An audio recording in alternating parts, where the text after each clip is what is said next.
China एक ऐसा देश जिसने पिछले कुछ सालों में किसी भी और देश के मुकाबले अपने इकोनॉमिकल टाइज को सबसे ज़्यादा एक्सपैंड किया है, चाहे वो अफ्रीकन कंट्रीज हो, गल्फ रीजन हो या फिर हो रशिया। पर क्या चाइना जो कम इनकम वाली कंट्रीज के साथ करता है उसको इकोनॉमिकल टाइज बुलाना सही है? क्या आपको नहीं लगता कि ये एग्रीमेंट्स म्यूचुअल टाइज से ज़्यादा किसी कंट्री की सोवर्निटी और नेशनल इंटरेस्ट को कुछ लोन्स और गिफ्ट्स के बदले खरीदना है? आज हम एक ऐसे ही केस के बारे में बात करेंगे। आज हम बात करने वाले हैं श्रीलंका में चाइना के बढ़ते डोमिनेंस के बारे में और समझेंगे कि कैसे चाइना श्रीलंका में इन्वेस्टमेंट के बहाने इंडियन ओशन रीजन में डोमिनेंस के सपने देख रहा है। और ऐसा नहीं है कि श्रीलंका के सभी लोग इस बात से अनअवेयर हैं या पूरा श्रीलंका ही चाइना के डेड ट्रैप गेम से अनअवेयर है। मई 2021 के फर्स्ट हाफ में श्रीलंकन पार्लियामेंट ने China backed Colombo port city से रिलेटेड एक कंट्रोवर्शियल बिल पास किया, जिसके बाद से पूरे रीजन में एक्सपर्ट्स और गवर्नमेंट्स दोनों ही कंसर्न दिखाई दे रहे हैं। इस कॉन्टेक्स्ट में हम देखेंगे कि इस बिल को लेकर क्या कंसर्न्स हैं और चाइना कौन से मेथड से इंडियन ओशन रीजन में अपना दबदबा बढ़ाना चाहता है। इसके अलावा ये भी समझना जरूरी है कि क्या श्रीलंकन गवर्नमेंट चाइना के एम्बिशन से अवेयर नहीं है, और अगर अवेयर है तो वो क्या वजह है जिसके चलते उसने चाइनीज प्रेजेंस को यहाँ अलाउ किया हुआ है। और लास्ट में हम जानेंगे कि इंडिया, जो ट्रेडिशनली इंडियन ओशन रीजन में डोमिनेंट रहा है, वो चाइना को काउंटर करने के लिए क्या कर रहा है। दोस्तों, मैं हूं आदर्श गुप्ता और स्वागत है आपका स्टडी आईक्यू में। अगर आप इस लेक्चर से रिलेटेड पीडीएफ या इंपॉर्टेंट डॉक्यूमेंट चाहते हैं तो आप मेरा टेलीग्राम चैनल ज्वाइन कर सकते हैं। Here is the link and you can also follow me on Instagram for regular updates.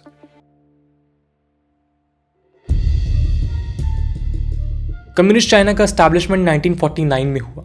Cold war में इनिशियली तो चाइना ने सोवियत लेड वॉरसॉ पैक्ट को साइन किया, जिसका पर्पस था नेटो को काउंटर करना। लेकिन 1960s में सिनो सोवियत स्प्लिट के चलते उसने खुद को वॉरसॉ पैक्ट से विदड्रॉ कर लिया।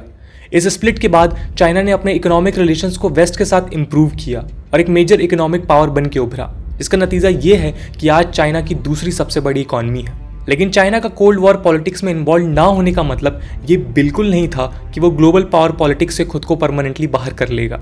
शायद चाइना सिर्फ सही समय के इंतजार में था। चाइना जैसे जैसे इकोनॉमिकली पावरफुल बना, उसकी मिलिट्री पावर भी बढ़ती गई और नतीजन आज ना सिर्फ स्मॉल कंट्रीज बल्कि major economies like Russia, USA, India etcetera भी चाइनीज ट्रेड पर काफ़ी ज़्यादा डिपेंडेंट हैं। चाइना के बारे में वेस्टर्न स्कॉलर्स ये कहते हैं कि उसे एक मिडिल किंगडम कॉम्प्लेक्स है, यानी कि चाइना खुद को सेंटर ऑफ द वर्ल्ड की तरह देखता है।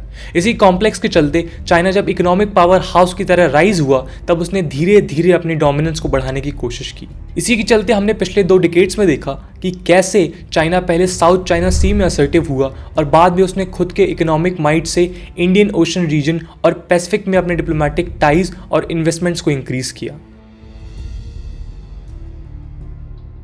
दोस्तों, इकोनॉमिक कॉपरेशन तो मॉडर्न वर्ल्ड का यूनिवर्सल ट्रुथ है जिसमें लगभग हर देश इन्वॉल्व है। लेकिन चाइनीज इन्वेस्टमेंट को लेकर इतना कंसर्न इसलिए है क्योंकि चाइनीज इकोनॉमिक डील्स में जियोपॉलिटिकल एम छुपाए हुए हैं। चाइना का इन्वेस्टमेंट वेस्टर्न कॉलोनियल मेथड्स को रिप्रेजेंट करता है।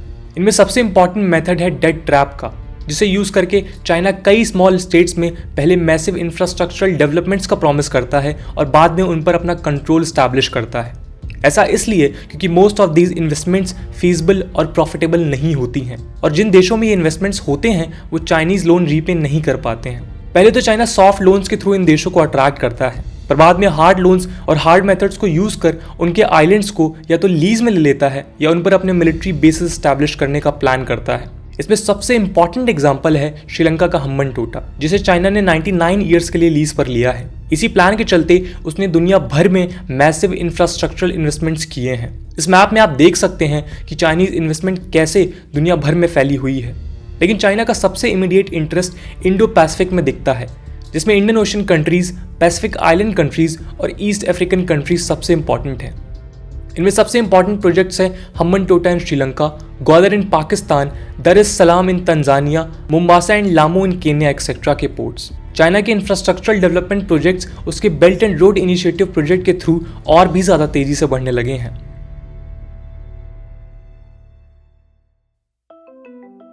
चाइना का प्लान का खुलासा सबसे पहले 2004 में the string of pulse theory के थ्रू हुआ, जिसे यूनाइटेड स्टेट्स के पॉलिटिकल रिसर्चर्स ने पब्लिसाइज किया।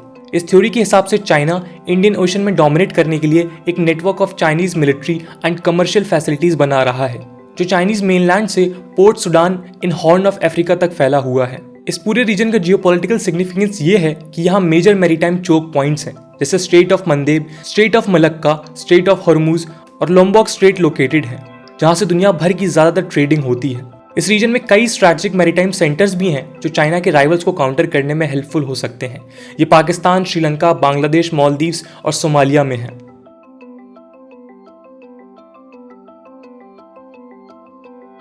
इस पूरे सिनेरियो में चाइना के लिए सबसे इंपॉर्टेंट कंट्री है श्रीलंका, जो इंडिया के क्लोजेस्ट नेबर्स में से एक है। हम आपको बता दें कि फिलहाल चाइना का श्रीलंका के साथ रिलेशन लार्जली इकोनॉमिक है और श्रीलंका ने हमेशा पॉसिबल चाइनीज मिलिट्री बेसिस के स्पेकुलेशंस को रिजेक्ट किया है। लेकिन फ्यूचर क्या होगा वो हम चाइना और श्रीलंका के करंट रिलेशन से एस्टिमेट कर सकते हैं। चाइना का श्रीलंका के मेजर इकोनॉमिक पार्टनर की तरह उभरने में श्रीलंका की पुअर इकोनॉमिक कंडीशंस एक मेजर रीजन है, स्पेशली पिछले 3 सालों में। बीजिंग ने इसके लिए श्रीलंका को मैसिव इकोनॉमिक असिस्टेंस प्रोवाइड किए हैं। मेजर इन्वेस्टमेंट्स की बात करें तो चाइना श्रीलंका का booming economic relationship 3 major avenues के थ्रू होता है: डेट, इन्वेस्टमेंट और ट्रेड। डेट की बात करें तो पिछले 15 सालों में चाइना श्रीलंका का सेकेंड लार्जेस्ट फॉरेन लेंडर रहा है, जिसमें कई large infrastructure development projects included हैं। इसमें Hambantota port, Mattala airport, Colombo port city, Colombo Katunayake expressway और पार्क बे में लोकेटेड नैना तिवु और अनाले तिवु के hybrid renewable energy systems projects हैं। हम्बनटोटा और कोलंबो पोर्ट्स श्रीलंका के साउदर्न पार्ट में लोकेटेड हैं, लेकिन नैना तिवु और अनाले तिवु 2 ऐसे प्रोजेक्ट्स हैं जो इंडियन टेरिटरी के सबसे ज्यादा क्लोजेस्ट हैं। खैर 2019 में इंडिया के 2% लोन के कंपैरिजन में चाइना का आउटस्टैंडिंग लोन लगभग 14% तक था। इन मैसिव इंफ्रास्ट्रक्चर प्रोजेक्ट्स के अलावा चाइना बजटरी और बैलेंस ऑफ पेमेंट क्राइसिस से बचने के लिए भी श्रीलंका को लोन्स देता रहा है। ये इंडिकेट करता है कि चाइना अब अपने लोन्स को दूसरे मेथड से भी श्रीलंका में पुश कर रहा है। अगर हम चाइनीज इन्वेस्टमेंट की बात करें तो 2010 से 2020 के बीच चाइना श्रीलंका का लार्जेस्ट फॉरेन इन्वेस्टर था। इन इन्वेस्टमेंट्स में सबसे कंट्रोवर्शियल प्रोजेक्ट है कोलंबो पोर्ट सिटी प्रोजेक्ट और हम्बनटोटा पोर्ट, जिसमें लोन के अलावा CHEC, Colombo port city limited और China merchants port company massive investments कर रही हैं। कोलंबो में लगभग 116 हेक्टेयर्स का reclaim land CHEC Colombo port city limited को 99 ईयर्स के लिए लीज करने का प्लान है, जिसके लिए ही शायद recently Colombo port city economic commission bill pass किया गया, जिससे श्रीलंका की ऑपरेशन काफी क्रिटिसाइज कर रही है और ये क्लेम किया है कि ये बिल कोलंबो को एक चाइनीज कॉलोनी बना देगा। इसके पहले 2017 में भी हम्बनटोटा पोर्ट को ही चाइना मर्चेंट्स पोर्ट कंपनी को लीज में दिया गया था, क्योंकि श्रीलंका चाइना को डेट रीपे नहीं कर पा रहा था। तीसरा सेक्टर है ट्रेड। इसमें भी पिछले 2 सालों में चाइना श्रीलंका का टॉप इंपोर्टर बन गया है और इंडिया को रिप्लेस कर दिया है। 2020 में चाइना श्रीलंका का लार्जेस्ट गुड एक्सपोर्टर भी रहा, जबकि श्रीलंका ने कई हैवी इंपोर्ट रिस्ट्रिक्शंस इंपोज किए हैं अपनी फॉरेन करेंसी क्राइसिस को काउंटर करने के लिए। दोस्तों, अनलाइक चाइना, इंडिया के अपने इकोनॉमिकल कंस्ट्रेंट्स उसे श्रीलंका में एक मेजर लेंडर बनने से रोकते रहे हैं। एक तरफ चाइना जो $20 ट्रिलियन की इकॉनमी है, इंडिया फिलहाल लगभग $3 ट्रिलियन पर ही सीमित है। लेकिन बावजूद इसके इंडिया ने श्रीलंका के फॉर्मर PM अनिल विक्रमासिंघे की विजिट में एक MOU साइन किया था, जिसमें कई इकोनॉमिक प्रोजेक्ट्स में इंडिया के साथ पार्टनरशिप्स के प्लान थे। For example, development of oil tank farm, port, petroleum refinery and other industries in Trincomalee, container terminal in Colombo port as joint venture, floating storage regasification unit in Colombo, 50 megawatt solar power plant in Sampur, special economic zones in identified locations, regasified LNG power plant। इनमें से सबसे ज्यादा important projects Trincomalee और कोलंबो के हैं। कोलंबो इसलिए important है क्योंकि वहां पर 85% से ज्यादा इन्वेस्टमेंट चाइनीज कंपनीज का है और इंडियन कंपनीज का वहां प्रेजेंस इंडिया के लिए स्ट्रैटेजिकली बेनिफिशियल होगा। ट्रिंकोमली का जियो स्ट्रैटेजिक इंपॉर्टेंस है क्योंकि ये श्रीलंका के ईस्टर्न साइड में लोकेटेड एक एंशिएंट हार्बर है, जिसके कंट्रोल को लेकर डच, इंग्लिश, फ्रेंच और पोर्टुगीज भी समय समय पर सी बैटल्स में इन्वॉल्व रहे हैं। ट्रिंकोमली के बारे में एक्सपर्ट्स कहते हैं कि ये श्रीलंका का चाइना को काउंटर करने का एक तरीका भी है, जिस पर वो ओवर डिपेंडेंट है। ये श्रीलंका के चाइनीज थ्रेट के रिकॉग्निशन का एक साइन हो सकता है। ट्रिंकोमली में इंडियन प्रेजेंस श्रीलंका और इंडिया दोनों के लिए बेनिफिशियल हो सकता है। खैर, इन सब मेजर प्रोजेक्ट्स में एक बड़ा चैलेंज है श्रीलंका का डोमेस्टिक पॉलिटिकल सिचुएशन, जहां currently Mahindra Rajapaksa prime minister हैं। न्यूयॉर्क टाइम्स की एक रिपोर्ट की माने तो राजपक्षा को 2015 में इलेक्शंस में एक्टिव चाइनीज सपोर्ट रहा है। इसे स्कॉलर्स एलीट कैप्चर कहते हैं, जो चाइनीज फॉरेन पॉलिसी का एक इंपॉर्टेंट हिस्सा रहा है, जिसे चाइना ने पैसिफिक आइलैंड्स में भी यूज किया है। जब तक राजपक्षा पावर में है तब तक ये कहना कि इंडिया का प्रेजेंस यहाँ बढ़ेगा काफी मुश्किल है। इसका एक एग्जांपल हमें 2021 की शुरुआत में दिखा, जब राजपक्षा गवर्नमेंट ने कोलंबो के ईस्ट कंटेनर टर्मिनल जिसे अडानी ग्रुप डेवलप करने वाला था उसे कैंसिल कर दिया। और इस डील को वेस्ट कंटेनर टर्मिनल में शिफ्ट करने की बात होने लगी। इसमें इंडिया का द नेकलेस डायमंड स्ट्रैटेजी भी एक अप्रिशिएबल एफर्ट है, जिसके चलते वो चाइना का काउंटर इनसर्कलमेंट करने के प्लान में है। ये चाइना के स्ट्रिंग ऑफ पर्ल्स का सॉल्यूशन माना जा रहा है। इस स्ट्रैटेजी में इंडियन ओशन के कुछ पोर्ट्स काफी इंपॉर्टेंट हैं, जैसे छंगी नेवल बेस सिंगापुर का direct access Indian navy refuelling के लिए कर सकती है after 2018 agreement. Sabang port Indonesia का मिलिट्री एक्सेस भी इंडिया ने 2018 में गेन किया था। ये पोर्ट मलक्का स्ट्रेट के एंट्रेंस पर है, जो एक चोक पॉइंट है।